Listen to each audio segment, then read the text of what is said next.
Ya, misalnya Anda kembali lagi bersama kami dan kita masih membahas mengenai gugatan pra-peradilan terhadap KPK yang dilayangkan oleh Komjen Pol Budi Gunawan. Nah, di sini juga sudah bergabung bersama kami ada Bang Emerson Yunto, koordinator ICW bersama dengan Pak Roni. Nah, Bang Emerson tadi kami sebelumnya sudah membahas mengenai bahwa intinya kalau dari Polri bahwa kalau misalnya proses beracaranya itu benar, harusnya KPK tidak perlu takut ataupun tidak perlu menolak lah gugatan pra-peradilan ini.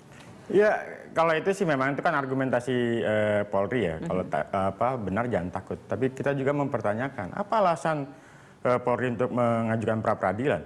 Di KUHP sendiri jelas menyebut yang pra-peradilan itu adalah Komjen Pol Budi Gunawan. Nah iya, simpelnya begini. Yang muncul di publik ada bantuan hukum yang diberikan oleh Polri kepada Komjen Budi Gunawan dan orang melihat supporting dari lembaga institusi Polri kepada Budi Gunawan seolah-olah memposisikan Polri versus KPK. Nah ini kan jadi aneh gitu. Yang kita sendiri juga mempersoalkan tuh ICW, mempersoalkan soal bantuan hukum dari Polri kepada Komjen Budi Gunawan. Apa yang dilakukan Komjen Budi Gunawan tidak ada kaitan dengan dinas. Seperti Pak Roni. Ya. Setiap anggota berdasarkan peraturan Kapolri nomor 7 tahun 2005, Pak Emerson. Ya. Itu berhak dia. Saya ya. paham. Nah, ketika hak itu dia minta, ya, tentu Polri harus memberikannya. Jadi ketika divisi hukum itu memberikan bantuan hukum, ya, dia bajunya berganti sebagai penasihat hukum, bukan sebagai Polri. Nah, ini yang harus kita lihat. Berarti dari iya, ada permintaan dan juga hak. Nah, apakah Polri kemudian membiarkan anggotanya yang membutuhkan bantuan hukum dan itu ada di dalam peraturan Kapolri. Peraturan Kapolri ini kan dasarnya undang-undang, ya. Dan semua lembaga termasuk KPK juga memiliki aturan untuk anak buahnya ya, setiap karyawan yang ada di sana untuk menerima bantuan hukum. Artinya gini, karena kita tahu ya, kita tahu bahwa ada aturannya. Harusnya kita juga memberikan pembelajaran kepada masyarakat agar masyarakat itu tidak a priori, tidak salah menelaah hal yang sedang berproses ini. Tetapi ketika yang terlihat memang benar seperti yang disampaikan Bang Emerson bahwa yang terlihat di masyarakat itu sepertinya dua institusi yang sedang berhadap-hadapan yaitu Polri dan kalau Pak Roni KPK. bilang ketika dia mendampingi kemudian berganti baju menjadi pengacara atau advokat pembela, tapi tetap yang mengatakan juga Kadif Hukum Mabes Polri. Itu artinya apa? Secara institusi dia katakan bahwa Kadif Hukum Polri membela Budi Gunawan, membackup Budi Gunawan. Publik nggak bisa membedakan itu. Gitu. Nggak bisa. Ini kan sudah tendensius ya. Harusnya Anda juga melihat bahwa proses itu dibenarkan oleh undang-undang. Betul, saya membenarkan. Jadi kalau saya potong Pak Roni minta maaf. Kalau tadi katakan bahwa juga terjadi di pimpinan KPK, saya ingatkan dalam kasus Antasari, KPK tidak membackup sama sekali. Itu pimpinan KPK, ketua KPK, ketika diproses secara hukum tidak ada bantuan hukum sama sekali karena itu dianggap tindakan personal. Karena Antasari tidak meminta bantuan. Kalau tadi kan belum bahwa ada permintaan dari Komjen. Ya memang saya baca betul beberapa regulasi, perkap, peraturan yang disebut Pak Roni. Tapi ketika ini yang terjadi dalam kasus Pak Budi Gunawan, ini kan lagi-lagi kesan yang muncul adalah itu upaya tanda kutip perlawanan Polri, publik Pak ya, kepada institusi KPK. Dalam kasus yang menarik, misalnya kalau agak beda, misalnya kasus polisian di NTT yang membongkar kasus trafficking, pertanyaan saya, apakah dia juga akan didampingi? Didampingi? Nah, kita nggak tahu. Didampingi.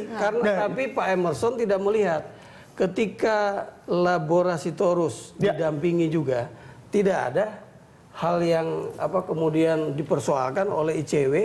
Itu tidak pernah dijelaskan oleh teman-teman di kepolisian. Kan tidak pernah dipersoalkan. Masalah ini karena ini berkaitan dengan jabatan Kapolri dan berkaitan dengan saat ini Komjen Pol Budi Gunawan ini menjadi pemberitaan di mana-mana.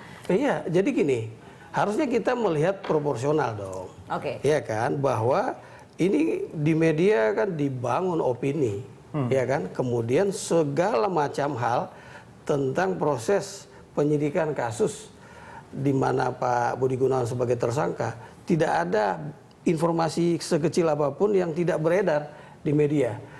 Kalau laboratorius kan lain, ya, sehingga tidak kelihatan. Padahal setiap anggota yang berproses dalam proses penyidikan itu mendapatkan bantuan hukum. Oke, baik. Ya. Nah, berikutnya Bang Emerson, ini kalau kita lihat bahwa sekarang kan terlihat bahwa ada dua institusi lagi-lagi nih, hubungan antara Polri dan juga KPK kembali memanas lah. Saya nggak setuju kalau dibawa dua institusi. Kita harus menjaga. Walaupun individu Pak, tetapi institusi kemudian ikut terkait terseret lagi di masyarakat. Menurut saya itu yang harus dijelaskan Pak Roni. Menyatakan kepada publik bahwa institusi Polri tidak sedang menggugat KPK, tidak sedang mengajukan KPK. Sudah ulang-ulang dari awal saya bilang sama Mbak Ami, ya Anda karena tidak ikut dari awal. Oh iya, ini kita sudah memberikan pembelajaran kepada media, kepada masyarakat bahwa Polri tidak sedang menggugat KPK.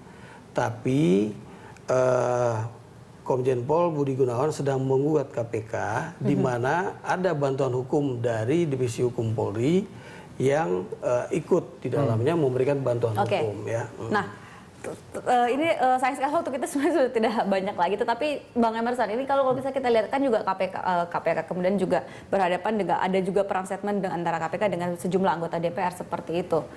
Yang dari karena DPR juga nggak suka KPK, beberapa sebagian. Jadi ini ada betul, artinya gini. Di KPK diserang oleh banyak pihak. KPK diserang banyak pihak. Tadi dikatakan memang masih perdebatan apakah Polri membackup Budi Gunawan atau tidak. Pak masih diulang ini. Enggak betul. Pak Roni saya nggak akan terima lagi. Bukan, Pak Roni sudah saya meluruskan. Pak Roni menyatakan bahwa tidak ada keterlibatan Polri dalam hal ini. Jadi ini adalah gugatan individu betul. Ya. Nah, cuma memang kesan yang muncul di publik seperti itu. Itu yang saya pikir harus dijelaskan. Tadi sudah dijelaskan. Kemudian yang kedua, sebagian anggota DPR itu tiba-tiba sudah bilang akan membentuk pansus untuk melakukan audit KPK.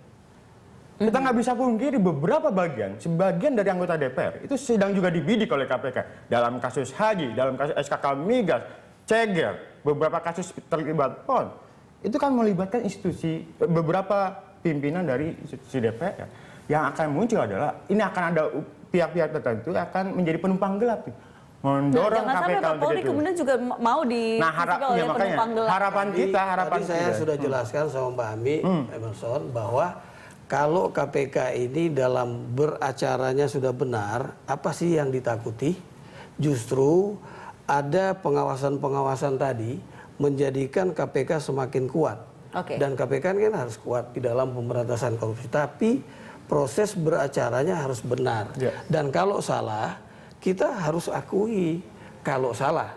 Kan kita belum tahu, ya kan? Oleh karena itu, mengenai pra-peradilan ini, kita tunggu saja prosesnya di sidang pengadilan. Kalau soal ada pengawasan lain lagi oleh DPR RI, apakah itu harus resisten terhadap pengawasan? Justru akan memperkuat KPK.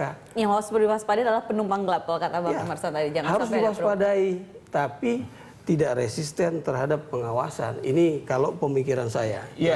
Memang ada yang aneh gitu. Satu sisi bicara soal KUHAP, tapi sisi yang lain pertanyaan saya ketika dia mengajukan pra peradilan, ketentuan KUHAP di mana yang dipakai? Ya, makanya diuji di pengadilan.